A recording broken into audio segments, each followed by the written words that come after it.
कहा जाता है संगम पर 3 नदियां मिलती, गंगा, यमुना, सरस्वती। गंगा यमुना तो दिखाई पड़ती, मिल जाती हैं तो भी अलग अलग दिखाई पड़ती, उनके जल का रंग अलग अलग है। सरस्वती दिखाई नहीं पड़ती, अदृश्य, वो दृश्य नहीं होती। सरस्वती देवी है ज्ञान की, चैतन्य की, ध्यान की।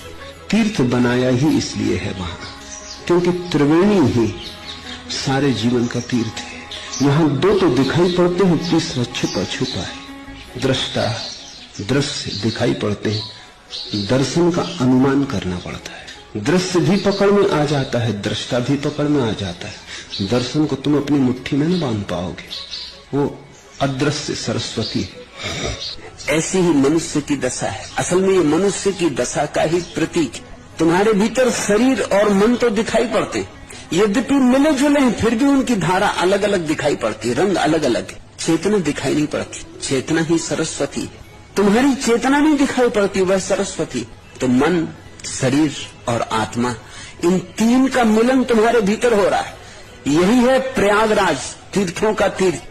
कहीं और जाने की जरूरत नहीं है। कुंभ मेला तुम्हारे भीतर रोज ही लगा हुआ है, तुम ही हो कुंभ, इसमें ही डुबकी मारो। सब तीर्थ में खोजिया गहरे बुर की मार, पलटू जल के बीच में किन पाया करतार।